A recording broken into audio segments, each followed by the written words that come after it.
sé muy bien cómo va a venir la mano, porque ustedes saben que hay anunciado un paro para el día 4 y el 5, que afectaría la clase de miércoles. Así que, bueno, veremos cómo avanza ese tema. Si hay paro, yo no voy a dar clases, pero lo que vamos a hacer es subir el video de YouTube, digamos, donde está esa clase, para que la vean de ahí. Y obviamente el día de la clase repaso cualquier cosa que haya que explicar, digamos, la desarrollaremos ahí, ¿verdad? Bueno, pero el viernes en todo caso lo charlamos mejor según cómo vayan dándose los acontecimientos. Simplemente para arrancar y de romper el hilo, les cuento qué es lo que estamos viendo en la diapositiva arranque. Estos son un fósil de un mamífero, perisodáctilo, es decir, el mismo grupo de mamíferos que pertenece al rinoceronte, el tapir, el caballo, que se llaman titanotelios, es el nombre general de estos bichos. No son fósiles del hemisferio norte, del Cenozoico, digamos, vivieron entre el Eoceno y el Oligoceno. Y lo interesante es que ilustran un fenómeno del cual vamos a hablar hoy, que es lo que se llama la evolución por cambios heterocrónicos. Eso lo vamos a ver más adelante, simplemente ahora les digo el título. ¿Y en qué consiste esa evolución? En realidad este ejemplo ilustra un montón de cosas, pero cuando estos bichos aparecieron, las especies más antiguas del grupo, que son estas pequeñitas de acá abajo, eran justamente formas de pequeño tamaño que no tenían desarrollado prácticamente lo más mínimo esta especie de cuerno nasal que ven ahí, que es muy conspicuo. A medida que va pasando el tiempo van apareciendo formas cada vez de más tamaño con ese cuerno nasal muy desarrollado. No es un cuerno realmente, puede ser por un ciervo, pero lo llamamos cuerno nasal para resumir. Entonces, este aumento de tamaño, pero sobre todo esta hipertrofia de esa estructura, vamos a ver que se podría explicar por un proceso que se llama cambio heterocrónico, que es una exageración de la forma que se da durante el desarrollo cuando ocurren estos cambios heterocrónicos. De paso de cañazo les cuento que esta tendencia que se ve en muchos grupos de organismos a aumentar el tamaño a medida que pasa el tiempo, se dan los titanotelios, se dan los elefantes, se dan los caballos, se dan un montón de bichos. Y gusta también otro fenómeno que vamos a ver en clase más adelante, que es lo que se llama la regla de Cope. La regla de Cope es por el nombre del paleontólogo que describió este fenómeno, el paleontólogo norteamericano del siglo pasado, del siglo XIX.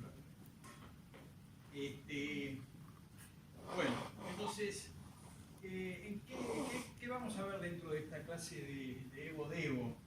Bueno, vamos a arrancar tranquilos, explicando algunas cosas generales sobre el desarrollo, la relación que hay entre el desarrollo y la evolución.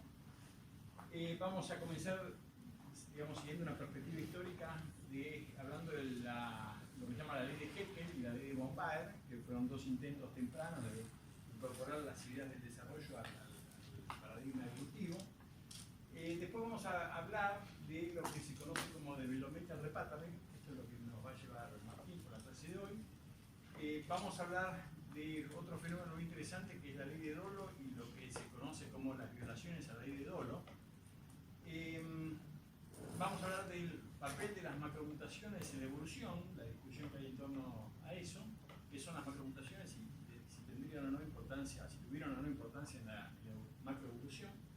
Vamos a hablar de cosas básicas sobre el tema de la modularidad y qué importancia tiene para la evolución. Y vamos a terminar la clase de hoy, vamos a tratar de llegar hasta acá, que es hablar de qué es lo que se llama homología profunda, ¿verdad? Y la clase que viene, fundamentalmente, la primera clase, vamos a dedicarla a hablar de la importancia de otros cambios del desarrollo, que son los cambios, lo que se llaman cambios homeóticos, en particular un tipo de cambio biótico que se conoce como frame shift. ¿Qué importancia puede haber tenido para explicar algunos cambios macroevolutivos, como por ejemplo que ha habido en la evolución evolución de las aves, ¿no? Desde las formas dinosaurianas, no avianas, hasta las aves que conocemos. Así que este es un poco la hoja de ruta de lo que vamos a ir viendo. Y entonces vamos a comenzar por algunas cosas generales, para ubicarnos. Recuerden que la teoría sintética de la evolución, la teoría actual de la evolución, a veces también llamada neodarwinismo, porque está basada, digamos, en el núcleo explicativo, es la teoría de evolución por selección natural de Darwin. Podemos resumirla en una serie de puntos, que básicamente son la idea de gradualismo, que es una idea que ya tenía Darwin, la idea de que el cambio evolutivo ocurre por selección natural, con el agregado ahora de que la selección natural lo que hace es seleccionar sobre las variantes que se generan por mutación, que eso Darwin no lo tenía en su esquema, y ya vimos los problemas que eso le trajo. La idea de comunidad de descendencia, que sí es otra cosa muy importante que ya había introducido Darwin. La idea de extrapolacionismo, que también la tenía en la teoría de Darwin. Y acá están, digamos, las correcciones, como la idea de herencia particulada, no de herencia mezclada, dado que desde el año 1900 en adelante, cuando se redescubren las leyes de Mendel, se comienza a entender que la transmisión de caracteres a través de factores que no pierden su identidad en la descendencia, ¿verdad? Bueno, ahora esta incorporación de la herencia particulada a la teoría moderna de la evolución ocurre vía lo que llamamos la genética de población, es decir, el estudio de las consecuencias estadísticas de la aplicación de la ley de Mendel, por decir de alguna manera, de que estamos hablando. Y además aparecen otros elementos que sobre todo Darwin no tenía desarrollados, como la idea de los mecanismos de especiación, en particular el mecanismo de especiación alopátrica, que es algo que aparece a mediados del siglo XX con la idea de la teoría sintética, ¿verdad? Entonces es un legado de uno de los ornitólogos que participó de la síntesis moderna, que fue Ernst Mayr. Bien, ahora, fíjense que es muy interesante porque cuando se construye, se arma la teoría sintética, digamos, en la década del 30, mediados de la década del 30 y mediados de la década del 40, cuando se gesta la teoría sintética de la evolución, la paleontología sí se incorpora a la teoría sintética. Y eso también es consecuencia de que uno de los gestores, digamos, de esa construcción fue un paleontólogo norteamericano muy conocido que se llamó Simpson, ¿sí? George Gaylord Simpson. Algunos lo consideran el paleontólogo más importante del siglo XX. De paso les digo, es un tipo que trabajó en la Argentina, vino varias veces a la Argentina a estudiar fósiles acá, estuvo con humanos, toda esa zona. Tiene incluso un libro publicado sobre los paleontólogos sudamericanos, donde habla mucho sobre los hermanos ameguinos, digamos. Así que era un buen conocedor, digamos, de esta tierra.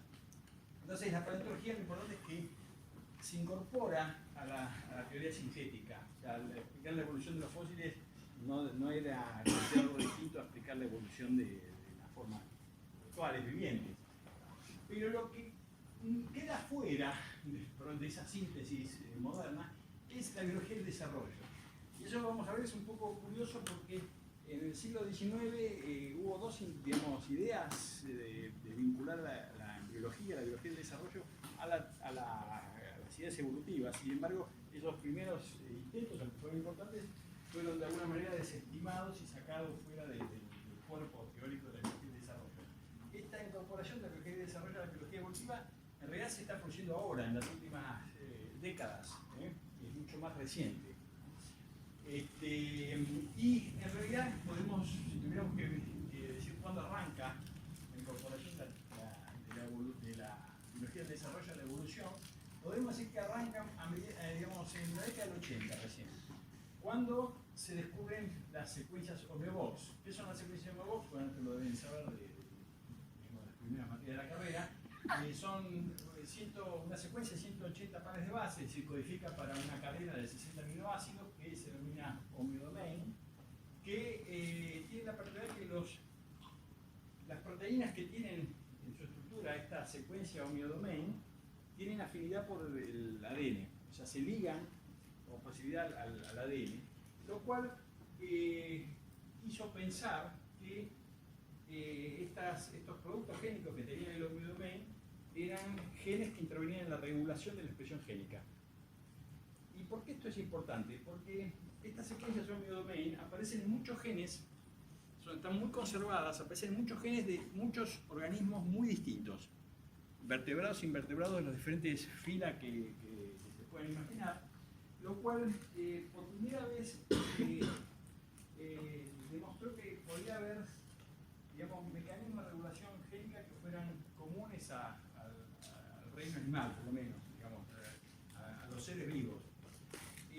Porque, ¿qué pasaba? Hasta ese entonces, hasta comienzo de la década del 80, la idea general, digamos, que transpiraba en la biología, aunque no siempre era explícita, era que el proceso de desarrollo era un proceso tan complejo, tan sui generis, que cada especie tenía probablemente sus propias, digamos, sus propias características en su desarrollo, y no había principios muy generales. Y si no hay principios generales, no se pueden incorporar principios particulares a una teoría general como la teoría de evolución. Entonces había como una especie de tara ahí mental que impedía, digamos, ser muy optimista acerca de incorporar la biología del desarrollo a la biología evolutiva. Cuando se empiezan a descubrir procesos generales, digamos, de cómo se regula la expresión génica y cómo se controla el desarrollo, empezó a ver que era posible traer todo ese bagaje a la teoría evolutiva. Bien, así que ustedes son, digamos, hijos de esta etapa de, si ustedes quieren, de la biología evolutiva, ¿no? Donde esto está en plena marcha, la incorporación de este cuerpo teórico y todo el desarrollo el estudio del desarrollo a nivel molecular, ¿verdad? Así que es una época interesante realmente para desarrollarse profesionalmente. Bueno, hoy en día, por eso hablamos de evo-devo, es decir, de evolución y desarrollo actualmente, no de evolución sola, sino de evolución con el desarrollo integrado, pero incluso hoy en día se habla de eco-evo-devo, porque también, digamos, hay otra visión acerca de cómo la ecología afecta el desarrollo y la evolución. O sea, el enfoque es mucho más rico que el que teníamos antes, porque antes el ambiente era percibido simplemente como un filtro, donde las mutaciones que aumentaban el genes pasaban y se fijaban, y las que no, digamos, se extinguían, y la evolución consistía básicamente en eso, en el filtrado de los cambios mutacionales que aparecían, que aumentaban el fitness. Pero hoy en día, digamos, el ambiente sabemos que afecta el desarrollo. Ya no es solo un filtro, sino que es en parte responsable de la variación sobre la cual va a actuar la selección natural. Entonces es mucho más sutil la interacción entre estos tres aspectos. Así que esto también un poco nos sitúa en el momento actual, donde el enfoque es más de eco-evo-devo, ¿verdad? A los problemas de desarrollo y evolución. Acá tiene un pequeño resumen de lo que estoy diciendo. Y vamos a mostrar un ejemplo para escuchar este concepto de eco-evo-devo. En Centroamérica, en México en particular, existen unas mojarras que habitan en charcas, en lagunas, que tienen esta facha. Son como las mojarritas que tenemos nosotros acá en los arroyos de la provincia de Buenos Aires, por decirlo de una manera muy llana. Pero en las cavernas, los cursos de agua que hay en cavernas, en esa misma región de México, hay poblaciones de estas mojarras que tienen este fenotipo, es decir, básicamente son ciegas, no tienen ojos o los tienen apenas desarrollados. También hay otras diferencias, no solo la pérdida de los ojos, sino que también hay cambios en la pigmentación, como pueden ver ahí, entre los cambios fenotípicos más notables. Y distintos sistemas de cavernas, en distintos sistemas de cavernas han desarrollado poblaciones de estas características de manera independiente. Se sabe que todas estas formas, llamemos las normales y las cavernícolas, forman parte de la misma especie, se pueden cruzar sin problema, ecosistema, producen descendencia fértil, o sea, por la mayoría de los criterios de especie que manejamos son consideradas la misma especie. Y se sabe que la invasión de estos ambientes, de estas cuevas, de los cursos de agua en cuevas, es bastante reciente. Tendrán algunos pocos cientos o miles de años apenas que se han establecido esas poblaciones cavernícolas. Y diferentes cavernas, como les digo, han desarrollado el mismo fenotipo. Entonces,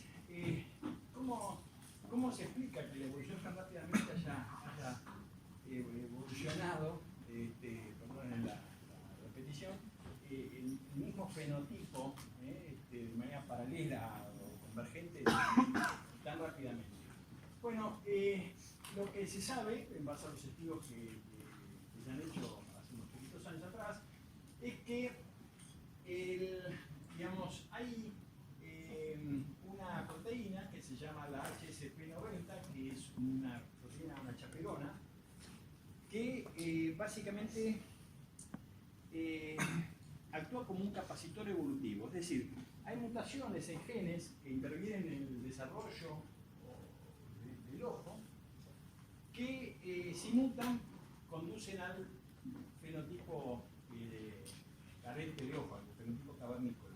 Pero muchas de esas variaciones mutacionales que aparecen en las poblaciones que viven en las lagunas a cielo abierto, está oculta o reprimida, por decirlo de alguna manera, porque las chaperonas hacen que esos productos, esos genes mutados, adquieran su forma terciaria o cuaternaria de la proteína, la sigan conservando. Entonces, funcionalmente la proteína que produce esos genes mutados sigue teniendo la misma función, aunque la secuencia que tienen ya no sea la original, y si no estuviera la chaperona, esa proteína adquiriría otra nueva forma y una nueva función, y haría que el ojo no apareciera. ¿Bien? ¿Se entiende? O sea, hay mutaciones que producen cambios en los genes que intervienen en la formación del ojo, que permanecen ocultos porque las chaperonas siguen plegando esa proteína mutada con la estructura de la proteína normal. ¿Se entiende? Entonces se habla de capacitores, que las chaperonas son capacitores evolutivos, porque básicamente, ¿qué es un capacitor? De física 2 o 1, no sé cuál. Básicamente es un dispositivo que acumula carga, ¿verdad? Un capacitor. Bueno, entonces lo que hace la chaperona es como que permite que se acumulen variaciones, pero que no se expresen en cambios fenotípicos. Entonces, ¿qué pasa? Las formas cavícolas, parte de las poblaciones que establecen ahí, son portadoras de esas mutaciones. Y en esos ambientes cavernícolas, donde el agua tiene algunas diferencias en cuanto a la concentración salina, la chaperona no, deja de actuar en ese ambiente particular. Entonces toda esa variabilidad reprimida se expresa. Y la selección natural comienza a actuar, favoreciendo a aquellos individuos que son portadores, de esa mutación que hace que no gasten energía y recursos en formar un ojo que en la oscuridad no funciona, y en otra serie de cambios más que se presume que son también adaptativos en esas condiciones. Entonces, lo importante es que vean cómo el ambiente interactúa con la mutación y la selección para producir este proceso de evolución tan rápido. Porque es un proceso de evolución que no se produce por lo que se llaman mutaciones de novo. Imagínense que la población no tuviera las mutaciones, diferentes poblaciones invaden diferentes cavernas, y tuviéramos que esperar a que por azar aparecieran las mutaciones que conducen a este fenotipo cavernícola. Tendrían que pasar muchas generaciones, sería además bastante, lento el proceso de adaptación a esos ambientes. Pero la variación ya existe, es lo que se dice, es lo que se conoce como standing genetic variation. El proceso evolutivo es rápido porque la variación ya está producida, la población que invade la caverna ya lo tiene, y sin embargo el proceso de expresión de esa variación que ya existe es casi inmediato. Sí, vos querías contar algo. Sí, la chaperona deja de corregir las mutantes en la caverna. En la caverna por las condiciones salinas que impiden que la chaperona actúe. ¿Condiciones salinas del agua En las cavernas, sí. A veces es la sal, a veces es la temperatura, o sea, depende, pero lo cierto es que en el ambiente de la caverna, no sé, la química del agua, donde están esos bichos nadando, inhibe la acción de la chaperona. La acción normal es mantener la estructura, el plegamiento correcto de la proteína mutada. Entonces la proteína mutada adopta la forma que le corresponde, digamos. Bien. ¿Me sigue más acá? Como les digo, estamos en un momento donde hay una proliferación muy interesante de datos, de estudios y de libros que hablan de estos temas de evolución y desarrollo, de ecología, evolución y desarrollo. Acá simplemente hay algunos de los que aparecieron en los últimos años que vale la pena leer. Algunos de estos, como por ejemplo el de Sim Carroll, el de Ender Forms, es casi así de seller, digamos, hay ediciones que valen nada, muy baratas, masivas. Así que bueno, ahora vamos digamos, basándonos en esta fuente, vamos a comentar algunas cosas en los próximos minutos. Entonces, como les decía, en nuestra primera aproximación a este tema de evolución y desarrollo, vamos a mencionar algunos de los principales antecedentes históricos que tuvo, o los primeros intentos de incorporar la biología y desarrollo, la embriología al proceso de evolución. Y para eso vamos a volver a mencionar a este señor, que ya lo mencionamos antes cuando hablamos, que es este embriólogo alemán Haeckel. Haeckel, que es conocido por lo que se llama el principio de recapitulación o ley biogenética, que básicamente fue inmortalizado en la frase que está escrita acá: la ontogenia recapitula la filogenia. O sea, lo que básicamente decía Haeckel y otros embriólogos es que la evolución ocurre porque durante el desarrollo tiene que haber cambios que conducen a esas nuevas estructuras, a esos nuevos fenotipos, ¿verdad? Entonces, básicamente la evolución es la evolución del desarrollo. Y Haeckel propuso, no fue el único, hubo antes que otra gente que también propuso esto, pero básicamente lo que tenemos acá, esta figura, digamos, es clásica, digamos, de la obra de Haeckel. Lo que tenemos acá son secuencias de desarrollo, cada una de estas columnas, que corresponden a diferentes especies de vertebrados. Por ejemplo, esto es de un pez, esto es de una salamandra, esto es de una tortuga, esto es de un pollo, y acá hay, digamos, secuencias de desarrollo de diferentes especies de mamíferos, incluido bien a la derecha una secuencia de desarrollo humano. Obviamente no son secuencias completas, son simplemente esquemas, ¿no?, de algunos estados de desarrollo.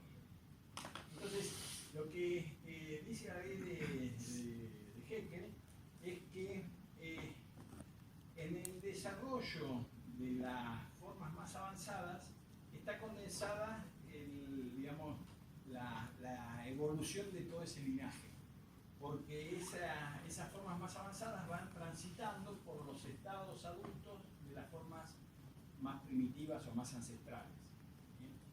Fíjense, este embrión humano en una etapa temprana de desarrollo tiene las características de un pez más avanzado, más adulto ya. En esta segunda etapa, el embrión humano se parece a una etapa de desarrollo avanzada de, por ejemplo, un reptil o un ave. Y la ontogenia humana continúa y finalmente aparecen, digamos, las características propias de nuestra especie, de nuestro linaje. Sí. No entendí este esquema. Este esquema es el desarrollo del embrionario desde su inicio hasta su terminación, de una especie de una forma derivada, avanzada, digamos, va transitando por los estados finales de los desarrollos de las formas antecesoras, más primitivas. Entonces, como te digo, si vos agarrás un embrión humano a la, no sé, tercera semana de gestación, va a tener características que lo hacen parecido a un pez. Si lo agarras a los 2 meses, va a tener características de un reptil, y si lo agarras más adelante se va a parecer, qué sé yo, quizás a una forma de mamífero primitiva. Piensen que acá en esta época todavía no estaba bien clara que la evolución era un proceso de clado genético, y había mucho pensamiento de cadena de ancestros descendientes, ¿no? Cadena de la vida, donde unas formas eran los ancestros de las otras más derivadas, ¿verdad? Bueno, esta es la ley de Haeckel. Haeckel, ya que estamos, les comento, vuelvo a comentar, porque creo que eso ya se lo dije antes, fue una figura muy importante en la ciencia de Alemania, y fue el responsable de traer las ideas de Darwin a Alemania, a mediados de la segunda mitad del siglo XIX. Fue uno de los principales defensores de la teoría de evolución por selección natural de Darwin, pero hacia fines del siglo XIX medio como que se desencantó, como le pasó a muchos científicos, por los problemas que tenía la teoría de Darwin, y medio como que se pinchó el globo a Haeckel, pero fue uno de los primeros que llevó las ideas evolutivas a Alemania. Haeckel, además de, como ya vimos en clases pasadas, publicar uno de los primeros árboles de la vida, que contenía diferentes, todas las formas de vida, que mostraba que estaban relacionadas, aunque ese árbol vimos que tenía algunos errores conceptuales imbuidos. También es el responsable de palabras que nosotros usamos, como por ejemplo la palabra film, la inventó él, la palabra ecología la inventó él, la palabra filogenia la inventó él. Bien. Bueno, para que este proceso de recapitulación ocurra, tienen que darse ciertas cosas. Imagínense que si las formas más derivadas tienen que transitar por los estados adultos de las formas más primitivas, las ontogéneas formas derivadas deberían ser muy largas, digamos, mucho más largas que las formas primitivas. Quizás excesivamente largas, interminables, por decirlo de alguna manera, teniendo en cuenta toda la evolución que hay por detrás. Entonces, para que este proceso de recapitulación ocurra, debería haber también lo que se llama un proceso de aceleración. O sea, las etapas deberían pasarse más rápido. La película debería ser más larga porque la película, las etapas más cortas porque la película es muy larga. Y además, fíjense que este proceso de recapitulación implica que los cambios en la ontogenia deberían darse por lo que se denomina adición terminal. Es decir, las novedades de las formas derivadas deberían aparecer al final del proceso, para que ese proceso siga conservando las etapas previas en el orden correspondiente. ¿Se entiende? Lo vamos a ejemplificar a través de este grafiquito, que es muy básico realmente.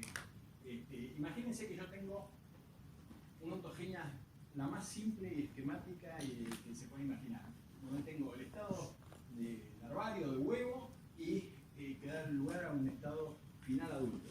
Esa es la ontogenia ancestral. Entonces tengo, digamos, tres especies. La 1 que conserva esta, digamos, este esquema, digamos, de desarrollo básico, donde tengo la etapa A, que permanece todo el tiempo en A y no tiene una segunda etapa en el estado adulto, pero que esta especie evoluciona y da lugar a una especie derivada que sería la especie 2, que está esquematizada acá. La especie 2 ahora comienza como su ancestro, con la etapa A, pero incorpora una nueva etapa, la etapa B. Entonces, esto es lo que se llama una adición terminal. El cambio ocurre al final del desarrollo, digamos, del ancestro. Y la especie 2, a su vez, da origen a la especie 3, que incorpora una nueva etapa más, pero que esa nueva etapa aparece al final de todo el proceso de desarrollo. Entonces, fíjense que la especie más derivada, a lo largo de su desarrollo ontogenético, pasa por el estado A, luego el B y luego el C, que sería el adulto. Esto ocurre, digamos, porque se van agregando etapas por adición terminal. Y cuando eso ocurre, fíjense que se cumple la ley de Haeckel, porque la ontogenia de este bicho recapitula de alguna manera la filogenia que tenemos acá. Ese es un poco el esquema. Entonces, para que se cumpla la ley de Haeckel, los cambios tienen que ocurrir por adición terminal y a su vez se supone que tiene que haber un proceso de aceleración del desarrollo para que quepa todo eso en un espacio de tiempo compatible con la vida, ¿no? Disculpa, tengo Sí. dos dudas Sí. sobre eso. Una sobre eso último que decís que se tiene que acelerar. Sí. En algún punto, o sea, ¿no sería otra opción que se alargue el proceso? O sea, que sea... Sí, pero imagínate que vos no podés estar 100 millones de años Claro. alargando el proceso porque Sí, sería mucho tiempo. Claro, o sea, se supone que dentro de lo que es un ciclo de vida normal, que puede durar unas semanas o algunos años, en los casos más largos tiene que entrar todo. Pero se ve o sea, sí hay una tendencia de aumentar el tiempo de... A ver, lo que vamos a ver es que esta ley de Haeckel, si bien no es completamente falsa, no es una ley, o sea, no siempre se da.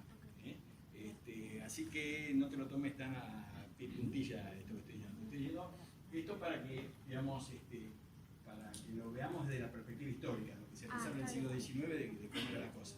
Bueno, la otra pregunta, entonces Sí. por ahí también va a ser medio... Dale, sí. digo, igual. Estaba pensando en las regresiones que nosotros habíamos... Bueno, justamente, como te digo, no siempre esto se cumple, porque hay ejemplos donde, fíjate lo que pasa. Acá tenemos el mismo esquema, solo que la especie 3, que es la que deriva de 2, incorpora un cambio, no al final, sino en el medio del desarrollo. Entonces, este cambio no es por adición terminal, y en consecuencia esta secuencia no se corresponde con esta filogenia. Con esta secuencia filogenética. Entonces acá no se cumple la ley de Haeckel. Como tampoco se cumple si hay lo que se llama un truncamiento, que sería algo que puede dar lo que vos estás proponiendo. Si yo tengo un desarrollo que se corta antes, tiene varias etapas, y en vez de llegar hasta la quinta etapa se corta en la tercera, esa especie de derivada ya no cumple la ley de Haeckel. Porque no solo no hay adición, sino que hay truncamiento. El truncamiento necesariamente, digamos, constituye una excepción a que el resultado corresponda a la ley de Haeckel. Gracias. Una pregunta. Sí. Estoy confundiendo mucho esto, o sea, hay un ancestro y que en algún momento un cambio en desarrollo que te dio B, es tipo otra nueva cosa, y eso después C, o no. Hay casos donde eso ocurre, sí. No lo vamos a ver en la clase de hoy, pero por ejemplo la evolución de las plumas en las aves se supone que, o se piensa que se dio siguiendo un proceso que se corresponde con la ley de Haeckel. Hay otros caracteres donde eso no ocurre. Pero, insisto, no tomen esto a pie puntilla porque estamos hablando de lo que se pensaba en el siglo XIX cuando Haeckel propuso esto. Ahora vamos a ver algunos, digamos, los errores a los que, digamos, creer esto a rajatabla, los errores a los que ha conducido. Y para eso les quiero mostrar este esquema. Sí. No, la letra es simplemente para, podrían ser números. Esta ontogenia del ancestro más primitivo tiene solo una etapa. La etapa A. Desde que sale digamos, del huevo hasta el adulto, no hay ningún desarrollo. No existe eso, pero esto es un esquema conceptual. La especie descendiente incorpora una segunda etapa, la primera, y la llamamos B. La primera se llama A, la segunda se llama B, que podría ser 1, 2 o XZ. Digamos, o sea, es un esquema esto, ¿no? No estamos hablando de un caso particular. Estos son, digamos, la ontogenia puede tener 1, 2, 3, 25 pasos. Estos son los nombres con los que identificar la cantidad de pasos que tiene una ontogenia. Este tiene solo un paso, este tiene 2, este tiene 3. Pero es un esquema conceptual, estamos hablando de teoría. Ahora vamos a ver un ejemplo concreto donde se intentó aplicar equivocadamente esto de la ley de Haeckel, que es el caso de la evolución humana. Hasta más o menos 1920 se pensaba que la evolución humana ocurría, era en primer lugar un proceso de evolución filética, es decir, teníamos una sucesión, un linaje, donde había especies ancestrales que iban evolucionando, cambiando y transformándose en especies descendientes que las iban reemplazando. Hoy día sabemos que eso no es así. Lo van a ver al final del curso cuando hablemos de evolución humana, pero la evolución humana básicamente tiene, digamos, básicamente cladogenética. O sea, es un árbol con muchas especies, muchas de las cuales coexistieron. Entonces, en esa época se pensaba que básicamente era un proceso de evolución anagenético, no cladogenético. Entonces, ¿en qué consistía esa evolución humana? Bueno, el simio, había un simio, no sé, un chimpancé, lo que sea, o algo parecido a un chimpancé, que fue aumentando de tamaño, perdiendo pelo, haciéndose más erguido, comenzó a desarrollar digamos, un cerebro cada vez más grande, ser más inteligente, empezó a dominar el fuego, a hacer utensilios y armas, y su cerebro siguió creciendo, y terminamos en el hombre actual, el Homo sapiens. Digamos que la especie, digamos, es como un ancestro, un chimpancé, pongámosle, si fue un chimpancé, cuya ontogenia siguió avanzando, aumentando el tamaño, aumentando el desarrollo del encéfalo, y así fue adquiriendo todas las propiedades que nos hacen tan particulares, de las cuales estamos muy orgullosos. Ese sería el esquema. Entonces, ¿qué se pensaba? Que si uno analizaba un humano, el desarrollo embriológico de un humano, en las etapas embrionarias, el feto en realidad era parecido a un chimpancé, después adquiría las características de un australopithecus, después aparecían rasgos más del género de las especies ancestrales de Homo, y por último, al final de todo, aparecían las características más avanzadas, con mayor inteligencia, etcétera, etcétera. ¿Se entiende? Esta es la idea. Pero como les digo, ya está mal de entrada porque la evolución de los humanos fue cladogenética, no anagenética como está pintado acá. O sea, el chimpancé no fue el ancestro de los australopithecus, el australopithecus no fue el ancestro de, digamos, la Homo habilis, y Homo habilis no fue el ancestro de Homo erectus ni de Homo neanderthalensis, y neanderthalensis no es nuestro tatarabuelo. O sea, ¿se entiende? O sea, esto está todo mal, pero hasta 1920 se pensaba que la evolución humana seguía este esquema. Es más, se hacían zoom adentro de Homo sapiens, y si uno analiza las diferentes poblaciones de Homo sapiens, había toda, esto que voy a decir es súper racista, pero es lo que se decía en aquella época, se pensaba en aquella época, que nuestra especie tenía también un gradiente de evolución, empezando por las razas negroides africanas, que eran más parecidos quizás a estas formas ancestrales. Después venían las razas amarillas, las mongoloides, y después venían las razas blancas caucásicas. Y dentro de las caucásicas estaban los mediterráneos, luego venían los alpinos y finalmente los nórdicos. O sea, estaban los inicios de los alemanes arriba de todo, digamos, eran las formas más evolucionadas. Y cosas tan terribles como, digamos, el síndrome de Down, digamos, la trisomía del par 21, que conduce a un fenotipo particular en nuestra especie.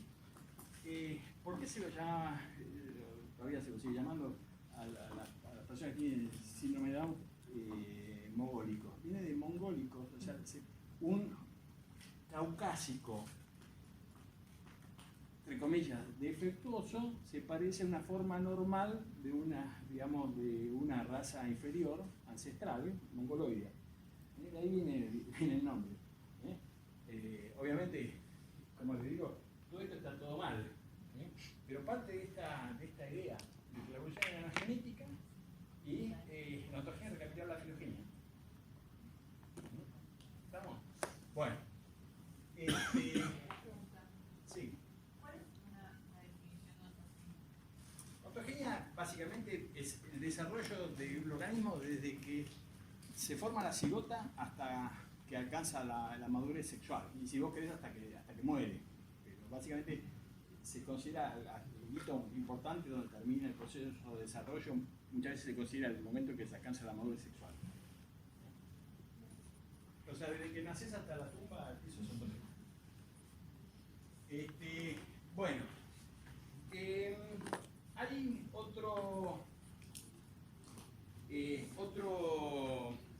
principio, digamos, también del siglo XIX, que fue propuesto por otro alemán, digamos, que en realidad era un alemán del Báltico, es decir, parte de lo que hoy es Estonia, que fue von Baer. Como Estonia después fue incorporada a la Unión Soviética, los rusos a von Baer lo consideran ruso y Estonio es estonio y en general se dice que es un alemán del Báltico. ¿Y qué decía von Baer? Lo que dice von Baer es en realidad diferente a lo que decía Haeckel. Si tenemos el mismo esquemita de Haeckel que está ahí, las etapas iniciales del desarrollo de una forma derivada no se corresponden con los adultos de las formas ancestrales, más primitivas.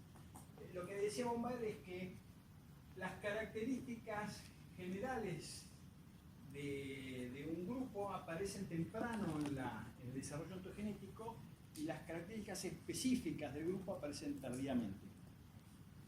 O sea, en las etapas iniciales de las ontogenias de todas estas formas aparecen las características de, digamos, organismo vertebrado, craneado, anatostomado. Después aparecen las características propias digamos, de los amniotas en estos de acá, y después finalmente aparecen las características propias de los mamíferos más adelante. Y al final de todo aparecerán las características propias de los humanos, los rinocerontes. O sea, las características específicas aparecen más al final, y al comienzo aparecen las características comunes a un grupo más inclusivo de formas. Eso es lo que dice. Casi la ley de Haeckel es un caso particular de la ley de von Baer. No voy a entrar en detalle en esto, pero es casi un caso particular de von Baer. La ley de von Baer, al ser más general, es también una ley que en principio encaja en mayor cantidad de ejemplos que la de Haeckel. Como digo, la de Haeckel, hay algunos que siguen la ley de Haeckel, pero otros muchos que no. Bueno. Una consulta. Sí. O sea, ¿qué tanto puede abarcar el concepto de grupo grande? No, todo lo que quieras. Acá estamos en este esquema, que es el original de Haeckel, digamos, fíjate que están solo resultados vertebrados. Okay. Pero, O sea, hasta ese nivel, digo. pero puede ser más amplio también. Bueno, como les digo, estos intentos, como ven, iniciales, bastante, como decís, audaces, de querer buscar principios generales de desarrollo y linkearlos con temas de evolución, digamos, llama la atención que después en la síntesis moderna rebotaron y quedaron afuera, y nadie habló de eso después. Así que bueno, ¿de qué hablamos ahora? Ahora llegamos a la partita. Hay mucho más para comentar la historia, porque si no estaríamos siglo plus hablando de esto, no tendría posibilidad de hacer otros temas. ¿De qué se habla ahora cuando hablamos de evolución y desarrollo? Una de las cosas importantes que se habla es lo que se denomina developmental repatterning. No hay una traducción buena para esto. Y uno de los propulsores del uso de este concepto es este embriólogo, no sé, creo que se llama Wallace Arthur. Me dice que dentro de lo que se llama el developmental repatterning hay además 4 tipos que vamos a ir viendo. El más conocido de todos es este que está acá, que se llama heterocronía, que tiene que ver con cambios en el tiempo, la tasa en la que ocurre el desarrollo. Hay un segundo tipo de developmental repatterning que es lo que se llama heterotopía, que tiene que ver con el lugar de expresión de una estructura o de los genes que determinan la formación de esa estructura. Otro que se llama heterometría, que tiene que ver con la cantidad de expresión de genes que determinan el tipo de estructura que se va a desarrollar. Y el que se llama heterotipia, que tiene que ver con el tipo de producto génico que se expresa, básicamente. Ahora vamos a ver con ejemplos para ver. Claro, lo importante es que hoy se identifican 4 tipos de cambios en el desarrollo que podrían tener importancia evolutiva o macroevolutiva, y que según Wallace Arthur y otros muchos actualmente son estos 4 que están acá. Vamos a empezar por el de heterocronía, que es el más usado y abusado a lo largo del tiempo. así que vamos a explicar en qué consiste. Cambios heterocrónicos son aquellos cambios que afectan la tasa o el momento en el cual diferentes partes del cuerpo se desarrollan. Siempre, cuando hablo de cambio, lo hago porque lo comparo con lo que sería la ontogenia ancestral. Si yo hablo de cambio, tengo que decir, yo reconozco que hay un cambio porque lo estoy comparando contra un estándar. ¿Ese estándar cuál es? La ontogenia del ancestro. Ya sea que la conozca o la pueden haber inferido. Pero yo tengo, siempre cuando digo que hay un cambio, es porque lo estoy comparando contra un estándar. Entonces, nunca se olviden, si les toca la definición de heterocronía, son cambios en el tiempo tasa, pero siempre está referido a la condición ancestral. No se olviden de esa última parte. Ahora, lo vamos a hacer simple, porque acá en letra chiquita, entre paréntesis, vean que dice puede referirse a líneas somáticas versus líneas terminales o líneas somáticas versus asomáticas. No vamos a entrar en ese berenjenal, digamos, porque esto es un curso introductorio, pero estos cambios muchas veces comparan qué pasa con una estructura con respecto a la madurez reproductiva, eso sería comparación de una línea somática contra una línea germinal, o dos partes del cuerpo comparan. Si una se desarrolla más que otra, más rápido, empieza antes o empieza después. Nosotros, se los pongo porque lo van a encontrar en los libros así, pero nosotros nos conformamos con que sepan eso. Son cambios en la tasa o tiempo de desarrollo de una estructura con respecto a la ontogenia del ancestro. Punto. Y esto que les muestro acá es una clasificación de los subtipos de heterocronía que hay, según un autor muy conocido que se usa en muchos libros de evolución universitarios, que es Ridley, que habla de los diferentes tipos de procesos de heterocronía que hay, con los nombres particulares que tienen, dependiendo de la línea somática o la, digamos, o la línea reproductiva se acelera o se atrasa con respecto a la otra. Pero este esquema para mí es muy confuso y se los pongo ahí, pero no lo tienen que estudiar, no lo estudien, nunca se los vamos a tomar. Pero sepan que, digamos, si agarran un libro como el de Ridley, se van a encontrar con este tipo de análisis que es diferente que el que yo les voy a dar ahora, que para mí es mucho más fácil. Sí. Ahora lo vas a ver con ejemplos, pero básicamente cuando decís, por ejemplo, que un proceso de desarrollo se acelera, vos tenés que decir, ¿se acelera con respecto a quién? Y con respecto al proceso de desarrollo que tenía el ancestro del cual esa especie deriva. A eso me refiero. El esquema que sí tienen que saber es que esto acá. Es mucho más fácil de recordar y de entender. Acá estamos siguiendo unos autores que se llaman McKim y McNamara, que básicamente dicen que hay dos tipos de heterocronía. El que se llama pedomorfosis y el que se llama peramorfosis. Y ahora contarles una historia que me pasó realmente, pero para que después no se enoje conmigo. ¿Ven que esto se escribe paedomorfosis? Bueno, pero en latín paedo se dice pedo. No tenga vergüenza que no es mala palabra decir pedomorfosis. Entonces, una vez le dije a los alumnos de una cursada hace varios años que, pero se lo dije así, con buena onda,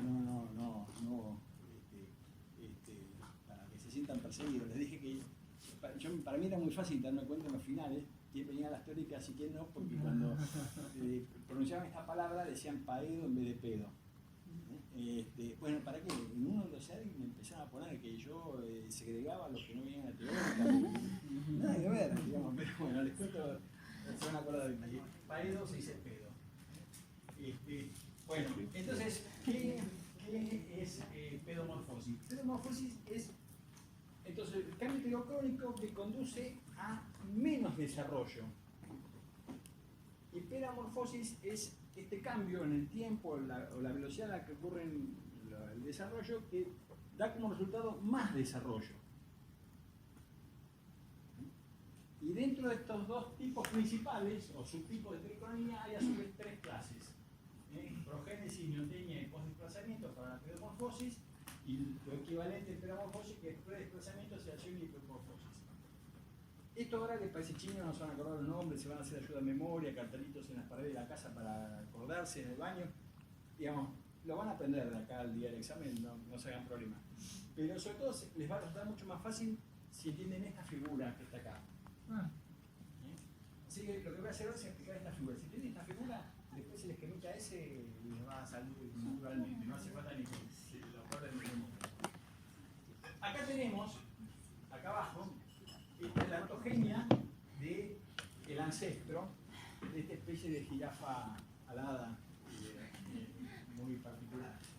Fíjense, la ontogenia tiene 3 etapas, no sé, la infantil, la juvenil y la adulta, y el ancestro, la ontogenia, el bicho es bajito, chiquito, tiene apenas los cuernitos, tiene una cola apenas enrulada, algunas manchitas en el cuerpo, las patas cortas. En la juventud ya el bicho aumenta el tamaño, le crecen las patas, los cuernos, le empiezan a salir los esbozos de las alitas y la cola sigue respingándose. Y finalmente el adulto ya es un bicho más grande, manchado de punta a punta, con las alas desarrolladas, los cuernos desarrollados, la cola bien hecha un resortito. O sea, esa es la ontogenia del ancestro.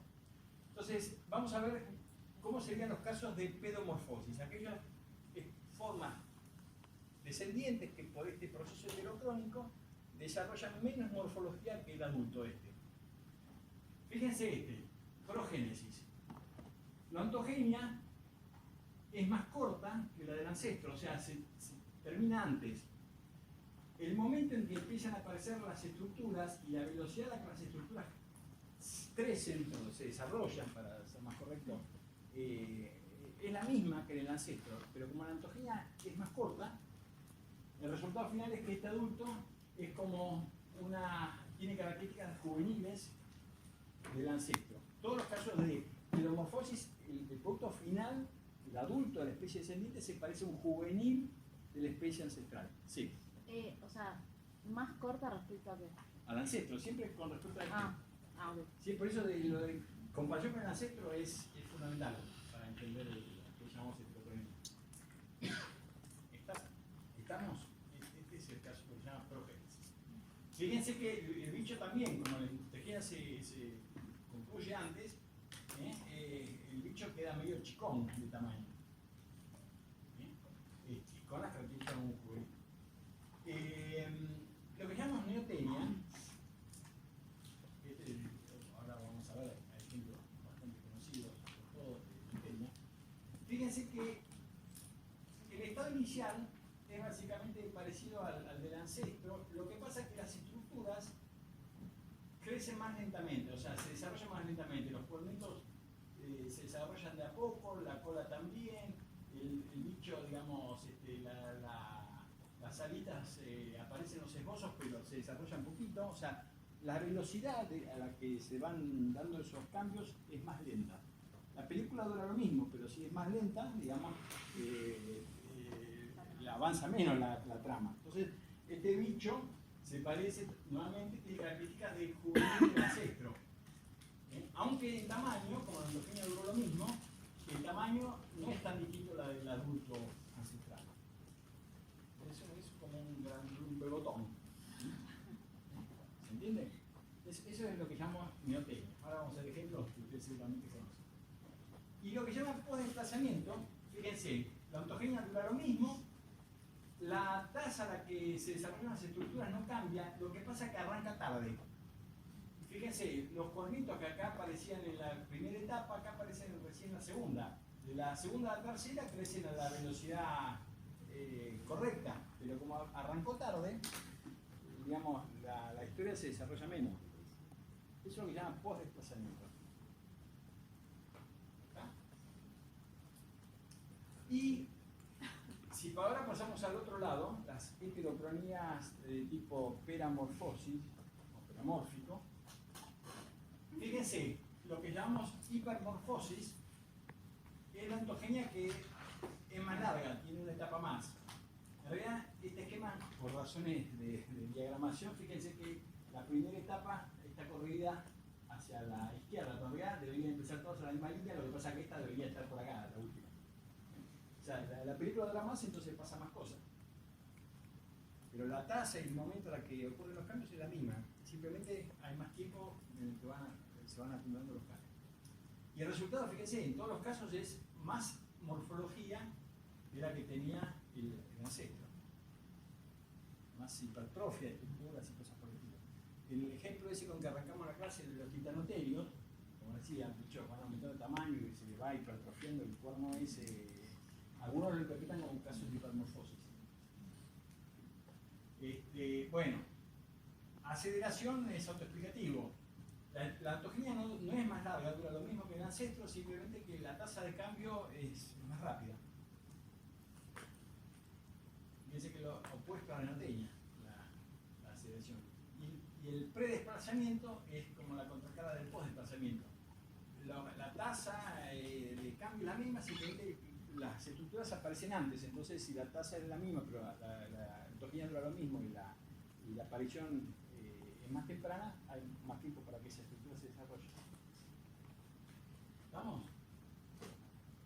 Bueno, esto mírenlo tranquilo en sus casas, tienen tiempo para, digamos, mirar los dibujitos, pero no, al principio se puede hacer un poco de lío, pero la verdad que no es complicado. Sí. En el post-desplazamiento, Sí. habíamos dicho que arrancaba tarde, pero La tasa de cambio era la misma. la tasa de cambio es la misma. O sea, como que dura lo mismo la autogenia. La autogenia dura lo mismo, lo que pasa es que la estructura que antes aparecía en la etapa 1 ahora aparece en la etapa 2. Entonces tiene solo una etapa más en este ejemplo para desarrollarse. Claro, o sea, y en el aceleración y predesplazamiento. La aceleración aparece en el mismo momento, pero como la tasa de cambio es mayor, avanza más. La O sea, autogenia dura lo mismo, pero la velocidad a la que ocurre, se va acumulando el cambio es mucho. se puede decir que en esos dos últimos también la autogenia dura lo mismo, pero es. Claro, fíjate porque acá tiene 3 etapas igual que esta. La única donde dura más es la primera. Claro. ¿Y la primera cómo se llamaba? Perdón. Hipermorfosis. Ejemplo de que ustedes probablemente hasta lo han tenido mascota en su casa, del axolote. El axolote es un anfibio tipo salamandra, de acá de Centroamérica, que básicamente es como un renacuajo gigante, pero digamos, no es un anulo, sino que es es una salamandra, es un urodelo, digamos, dentro de los anfibios.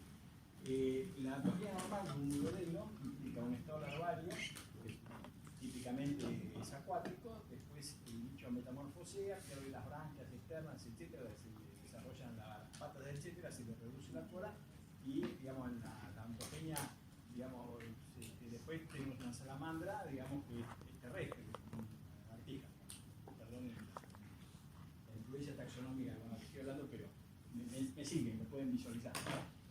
En el caso de los axolotes, básicamente, el bicho es como un renacuajo que crece, conserva las branquias, tiene ojos reducidos, patas reducidas, tiene la cola, digamos, membranosa para desplazarse del agua y nunca sale del agua, pero alcanza a los reproductivos y se reproduce. Esta es la forma adulta, a pesar de que conserva características de una salamandra juvenil, ¿verdad? O una salamandra infantil, acuática. Ahora, ¿por qué esto es un caso de pedomorfosis? Bueno, porque además las salamandras, el axolote, ustedes lo ven, es un bicho que tiene 20 centímetros largo, o sea, es un bicho grande, no es un renacuajito así. O sea, no es un caso de progénesis. Para ser un caso de progénesis debería ser chiquito. Como crece a un tamaño de salamandra adulto, digamos, sería un caso de pedomorfosis. Y acá hay otros ejemplos de otros anfibios, también del grupo de los urodelos que no son los axolotes, pero también tienen estas formas, digamos, que conservan características juveniles que sean casos de pedomorfosis. Una consulta. Sí. ¿Se sabe cuál de las 3 tipos de pedomorfosis es? No, sí, esto sería, sería neotenia. Por esto que decía, que es un bicho de tamaño grande. Si fuera de tamaño chiquito, sería progénesis. Bueno, esto para esta diapositiva es dedicada a los paleontólogos, o al paleontólogo en paleontología es todo más complicado, porque con bichos actuales podemos estudiar la ontogenia, los tiempos, cosas de mucho detalle. En paleontología eso siempre se complica. En particular también se complica el tiempo, porque yo no puedo medir con un reloj, digamos, la la edad a la que murieron los fósiles que yo tuve la suerte de encontrar. Entonces muchas veces en paleontología se utiliza el tamaño como una medida subrogante o indirecta del tiempo. Tengan en cuenta eso si algún día se dedican a la paleontología y a números de desarrollo. Y pero como los paleontólogos son valientes, no se han quedado atrás y han tratado, digamos, de aplicar estas cosas en el registro fósil. Y fíjense, vamos a mostrar este ejemplo de un molusco bivalvo, que es el grupo de, digamos, de las ostras del género Cardium. Hay una especie que se llaman Cardium phytoni, que es una especie actual, que es se piensa que es un caso de pedomorfosis. Cardium phytoni es esta especie que está dibujada acá a la derecha del gráfico, y estas dos que ven acá son ejemplares de la especie ancestral. En este caso se propone que se conoce cuál es la especie ancestral, que es fósil, que es Cardium plicatum. Esta es la forma juvenil de Cardium plicatum, que es chiquitita, medio centímetro, y esta es la forma adulta que mide casi 2 centímetros, la valva, ¿verdad? Fíjense que durante la ontogenia ocurren cambios en la estructura de la valva. Fíjense estas costillas segmentadas que tiene el juvenil, que en la forma adulta se pierden y aparecen todos estos pliegues transversales.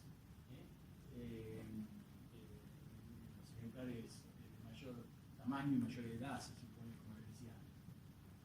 Esta forma, que sería descendiente de esta, fíjense que se parece al juvenil de la especie ancestral, porque conserva estas costillas segmentadas, ¿verdad? Entonces sería el caso de pedomorfosis. Pero dentro de los casos de pedomorfosis también se propone que es un caso de neotenia, porque fíjense que el tamaño, aunque están los tres dibujados acá a la misma escala, o mejor dicho, al mismo tamaño total, este bicho en la realidad tiene 3 centímetros, 3 centímetros y medio, o sea, es comparable al tamaño de un adulto de la especie ancestral. O sea, sería igual al caso del axolote. Para hacer progénesis, este debería tener medio centímetro. ¿Cuál sería la diferencia con post-desplazamiento? ¿Cómo? ¿Cuál sería la diferencia con post-desplazamiento? Mirá,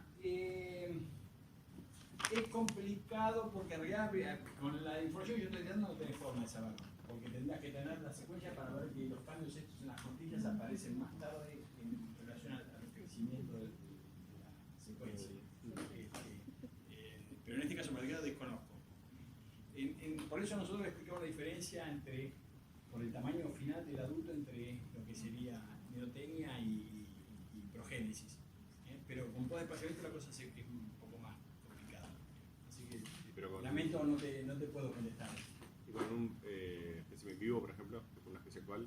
Bueno, claro, lo que pasa es que tendrías que conocer también en detalle cómo es la secuencia del ancestro, para poder ver si el cambio ocurre porque la carnita aparece tarde.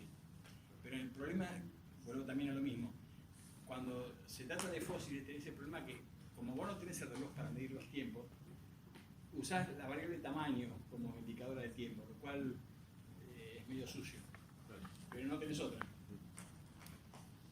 Bueno, otro ejemplo de pedomorfosis, que también ya vimos por otra razón, cuando hablamos de los fósiles vivientes se abordan los peces pulmonados.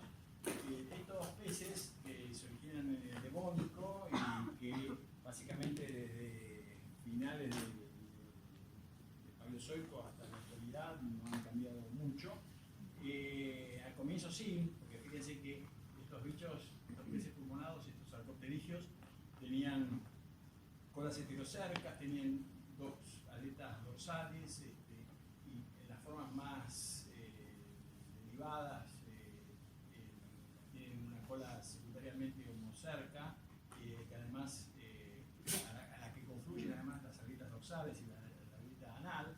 Entonces también hay cambios en la estructura del cráneo que no son evidentes en este dibujo, pero también se los interpreta como un caso de pedomorfosis, o porque las estructuras anatómicas de los adultos de las especies actuales a los anatomistas les recuerdan ciertas características que tenían las formas juveniles de las especies del Devónico.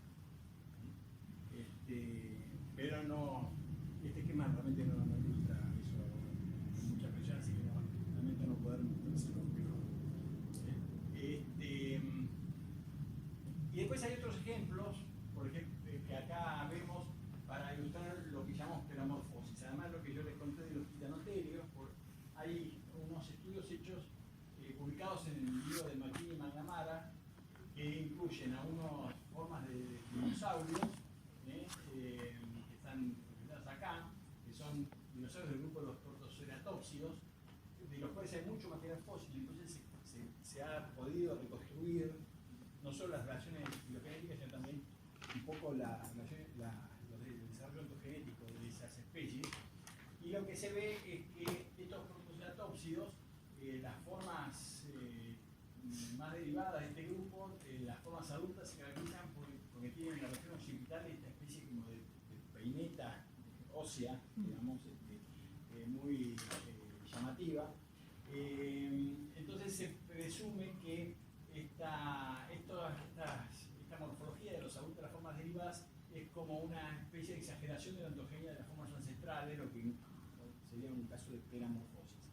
En el libro de McKinney y McNamara hay otro ejemplo, y es este que está acá, con unos antílopes actuales africanos del género Tragelaphus, que tienen especies de diferente tamaño, de unas que son pequeñitas, el tamaño de una especie de ciervito, hasta especies de más de 200 kilos, como estos que ven acá, que no solo difieren en el tamaño, sino también en la elaboración de estas estructuras, los cuernos, que se los consideran un ejemplo de peramorfosis. Lo que no dice el libro de McKinney y McNamara, que por eso les hago esta aclaración, la figura que aparece en el libro de McKinney y McNamara es esto nada más.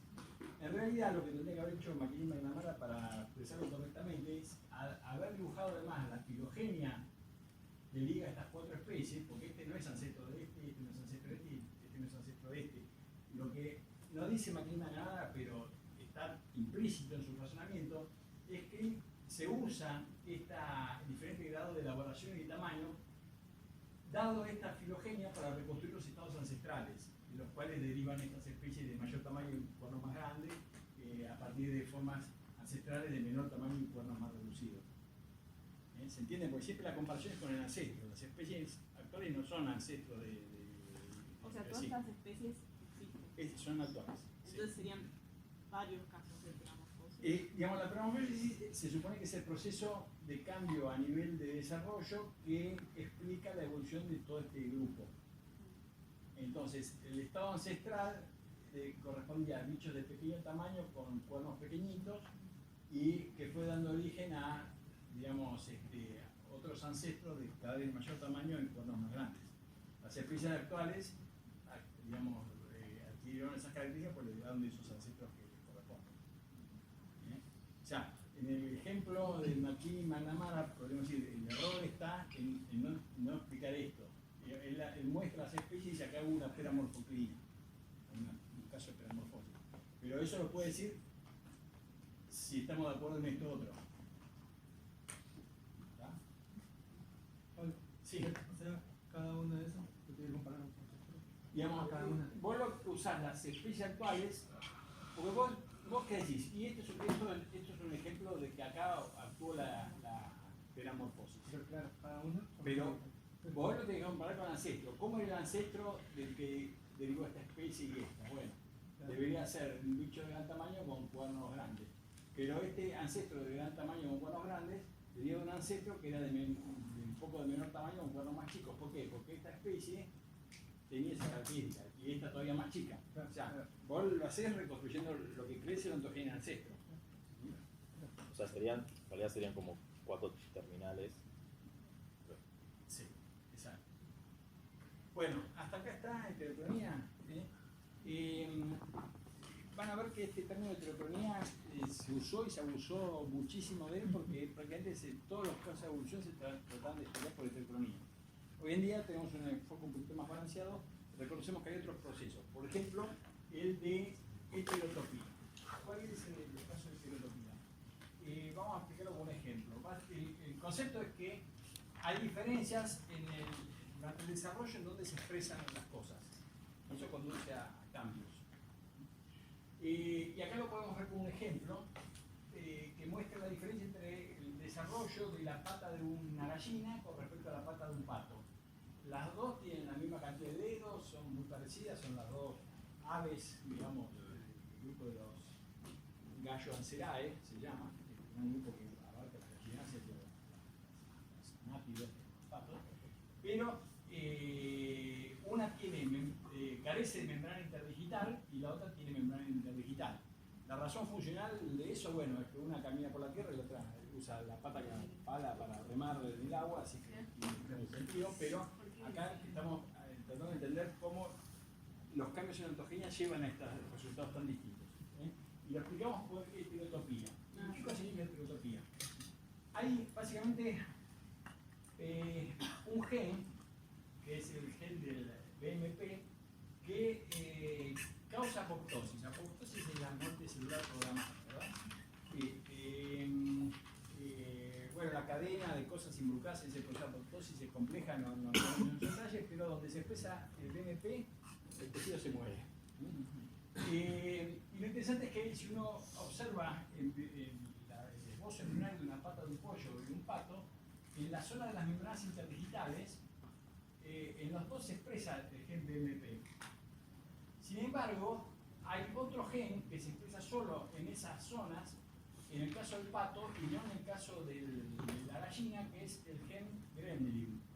Y el gen gremlin básicamente lo que hace es inhibe la señal del BMP, entonces la apoptosis finalmente no se produce. Y por eso el pato conserva, digamos, la membrana interdigital y la gallina la pierde. Entonces esto sería un caso de heterotopía. Topía viene de topo, del lugar. Hay diferencias en el lugar en que se expresan ciertas cosas que conducen a esta transferencia de desarrollo que tienen potencial para explicar cambios evolutivos.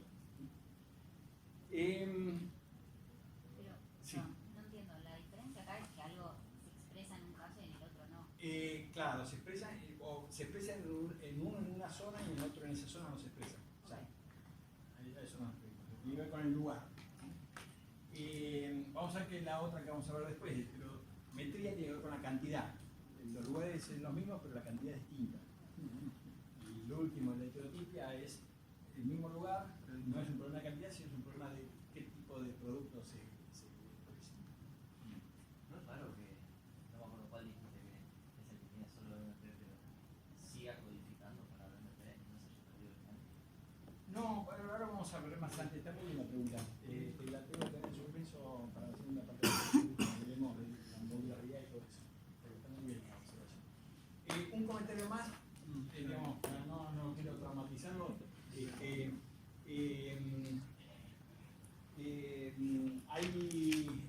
Vieron que las aves no tienen pene. Las aves, el aparato genital termina en una cloaca, es decir, un poro donde confluye la vida genital, la vida excretora. Salvo excepciones, hay 2 o 3, digamos, grupos de aves que sí tienen pene, digamos, los patos son uno y el grupo de los ñandúes son otros, las ratites. Después otro día vamos a hablar de por qué parece que es útil para ciertos animales tener órgano copulador. En la última clase lo vamos a comentar, pero lo cierto es que en la pérdida del órgano copulador masculino está también involucrada la expresión del BMP. O sea, si se expresa mucho el BMP, no hay pene, queda chiquito. En cambio, digamos, así que estos mecanismos, digamos, de expresión génica son bastante generales y se utilizan para afectar el desarrollo de varias estructuras. Bien. Heterometría.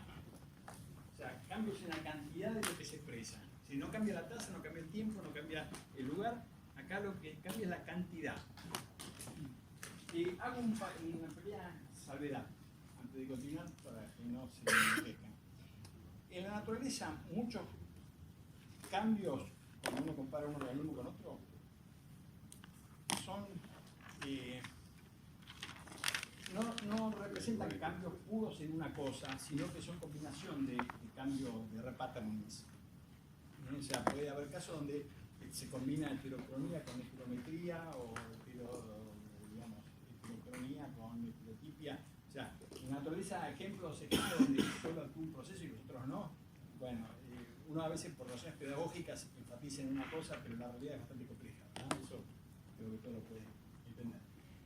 Así que ahora vamos a explicar un caso de heterometría. ¿Sí? Vamos a hablar de un ejemplo clásico de evolución, que es los pinzones de Darwin, que son las Islas Galápagos. Que ustedes saben son digamos, una veintena de especies de pajaritos, semilleros, pinzones, que habitan en el archipiélago de las Islas Galápagos. Hay diferentes especies, de algunas que tienen el pico muy largo y finito, y otras que tienen el pico mucho más corto y alto, como estas que están acá, a diferencia del tamaño corporal, pero la forma del pico es distinta. Y eso está relacionado con diferentes dietas. En general las especies semilleras, las que son de pico corto y alto, y las especies que son menos semilleras y son por ahí más de comer materias blandas o insectos, son de pico más, incorporan mayor cantidad de otros alimentos que no son semillas, tienen picos más largos y finitos. Eso, digamos, digamos, no es un capricho de la naturaleza, hay una relación biomecánica, digamos, que los picos cortos y altos permiten hacer mucha más fuerza por los brazos de palanca, digamos, que son necesarias para partir semillas, digamos, que son duras. Por eso en general los bichos de pico altos están aptos a comer semillas muy duras y también de gran tamaño, más que estos de pico semillero pero más bajito, y obviamente estos no pueden comer semillas porque otras materias más blandas. Y todo eso también está muy estudiado porque en los años de sequía abundan más las semillas grandes y duras que en los años húmedos, entonces eso hace que algunas poblaciones, algunas especies le va mejor que a otras, ahí está recontra estudiado. Pero bueno, lo que no se sabía hasta hace poco es qué genes intervienen en el desarrollo de los picos, y se encontró que en realidad son dos genes, el BMP4 y el de la calmodulina, del caso calmodulina. Y básicamente el tema de sacar, digamos, lo podemos resumir en este esquemita. Cuando hay digamos, cuando se expresa el gen del BMP4, el pico tiende a tener tiende a tener una mayor altura, tiende a ser alto dorsoventralmente. Y cuando se expresa el gen de la calmodulina, el pico tiende a alargarse. Entonces las especies semilleras tienen moderado o altos niveles de BMP4, por eso los picos son altos, y como tienen baja calmodulina, el pico es corto, no se alarga mucho. En cambio, las especies que no son semilleras, como el Cactus finch, tienen mucha calmodulina, pero poco BMP4. Entonces, la expresión de esos dos genes se combina para dar estos dos morfotipos tan distintos. Si alguno el día de mañana va a trabajar con aves, o porque las aves se las agarra con muchas de ellas con redes de neblina, ¿verdad? Que son redes que se ponen a la sombra y las aves no lo ven y se la tragan y quedan enganchadas. Pero después hay que sacarlo al bicho de la red, sobre todo si uno después lo quiere anillar y liberar o tomar una muestra sin colectarlo. Entonces hay que meter mano para desarrollar el bicho, y a veces dan unas galletas que son de locos. Pero los bichos, muchos de ellos muerden cuando uno los está sacando. No saben lo que es sacar bichos que tienen picos semilleros, o loros. Digamos, hay que tener cuidado porque te hacen mierda de la mano, digamos, te pueden cortar, digamos. Además, algunos te pican acá, entre la membrana, entre los dos dedos, que duele. Así que. Pero sí. un pájaro carpintero. Bueno, no, pero el pájaro carpintero no te pica, digamos, como, no te perfora, no te pincha, digamos. Bueno, una cosa, esto es una acotación al margen, pero ya que estamos la menciono porque es una también de las cosas que se están viendo en los últimos años, que es apasionante, es que hay no sé si esto creo que no lo deben haber visto porque es algo bastante específico, digamos, no es del paquete del core, digamos, de lo que se enseña cuando se habla de mecanismo de especiación, pero en los últimos años hay mucho interés en lo que se llama los fenómenos de especiación ecológica. Es decir, hay bichos que se adaptan, por ejemplo, a una determinada fuente de alimento en particular en el ambiente, que selecciona cierto tipo de pico, por ejemplo, picos semilleros, altos, masivos, que afectan el tipo de canto que pueden producir.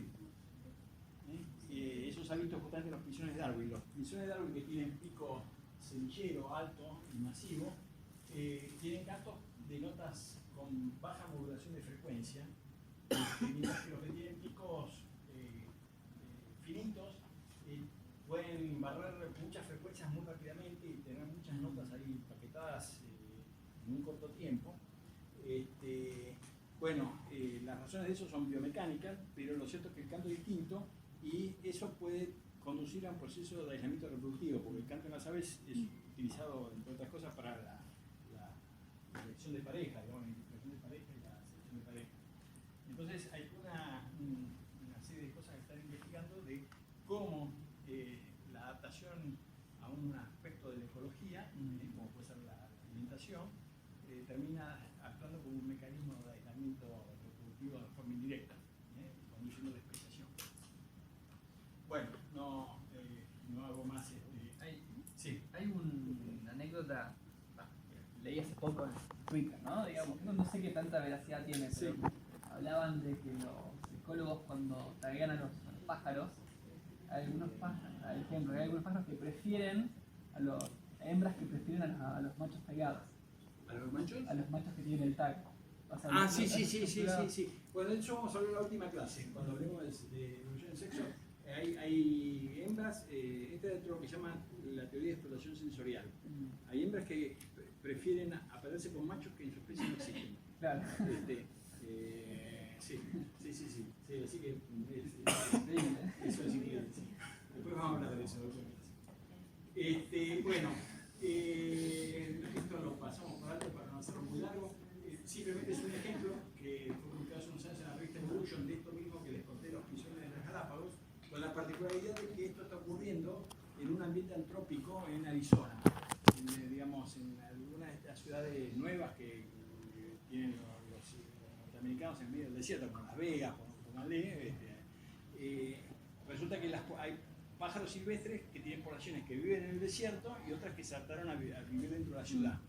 Y comen cosas distintas, la del desierto y la ciudad. La de la ciudad come el resto de hamburguesa de McDonald's y la del desierto sigue comiendo las semillas duras. Entonces están evolucionando nuevos tipos de pico y, digamos, es como la misma película que se supone que se vio en las Galápagos, de alguna manera se está reviviendo en ambientes antrópicos, ¿no? Pero bueno, no vamos a entrar en detalles. Nosotros el lunes cuando vengan al museo les voy a mostrar. Nosotros tenemos un estudio sobre este tema en las reinamoras, que son estos pajaritos tan bonitos que hay en la zona chaqueña. Las reinamoras que viven en el Chaco son mucho más grandes que las reinamoras que viven en la Mesopotamia, pero esta es la diferencia, son bastante diferentes. Y los picos también, y eso también implica diferencias en los picos podría ser otro ejemplo de diferenciación ecológica. ¿Las consideras especies distintas?